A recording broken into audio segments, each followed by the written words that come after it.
there's this beautiful poem. It's in the book of Isaiah. The city of Jerusalem has just been destroyed by Babylon, a great kingdom in the north. And all of these Jewish people, they've been sent away into exile, but a few remained in the city. And they're left wondering, what just happened? Has our God abandoned us? Right, because Jerusalem was supposed to be the city where God would reign over the world to bring peace and blessing to everyone. Now, Isaiah had been saying that Jerusalem's destruction was a mess of Israel's own making. They had turned away from their God, become corrupt, and so their city and their temple were destroyed. Yeah, everything seems lost. But the poem goes on. There's a watchman on the city walls, and far out on the hills we see a messenger, and he's running towards the city. He's running and he's shouting, "Good news!" And Isaiah says, "How beautiful on the mountains are the feet of those who bring good news." Beautiful feet? Yes, the feet are beautiful because they're carrying a beautiful message. What's the message? That despite Jerusalem's destruction, Israel's God still reigns as king, and that God himself is going to one day return to this city, take up his throne, and bring peace.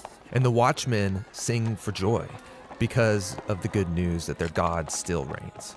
Now, in the New Testament, we find this same phrase, the good news. It's the Greek word euangelion, and it's also sometimes translated with the word gospel. Yeah, so when Christians say, "Do you believe the gospel?"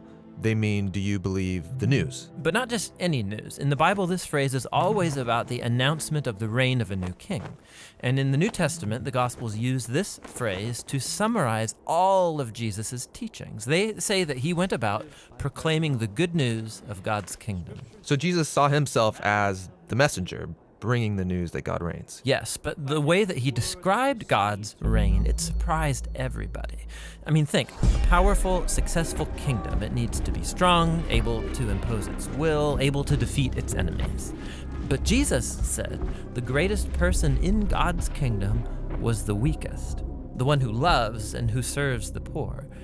And he said that you live under God's reign when you respond to evil by loving your enemies and forgiving them and seeking peace.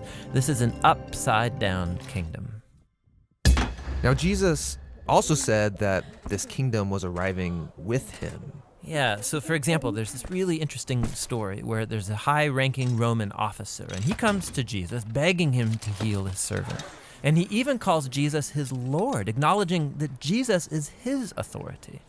Jesus praises this man for recognizing what no one else yet had, that not only was Jesus announcing God's kingdom, he was the king. And so the word gets out that this Jewish man from Galilee is talking and acting like he's the king of Israel. He's appointing 12 disciples, which are an image of Israel's 12 tribes. He's healing people, forgiving people their sins. And all of this so threatened Israel's leaders that they finally decide to have him killed. And Jesus let them. Yeah, which is a weird thing to do if you're trying to become king. That's right. But for Jesus, this is what had to happen. Jesus saw the sin and the devastation of his people Israel as just one small part of the entire human condition. How all humanity has rebelled against God, resulting in the tragedy and devastation of our whole world. And so how is God going to bring his reign over such a world? Jesus believed it would be through an act of sacrificial love for his enemies. This is why in the Gospels, Jesus' crucifixion is depicted as his enthronement as the King of the Jews. Yeah, he receives a crown. He also receives a robe. He's exalted up, not onto a throne, but onto the cross. How beautiful are the feet that bring good news.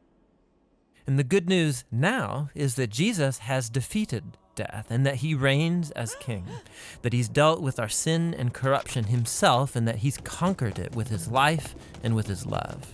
And then Jesus sends his followers to go out and keep announcing this good news of the upside-down kingdom. And to invite everyone to give their allegiance to him, the king who defeated death with his love.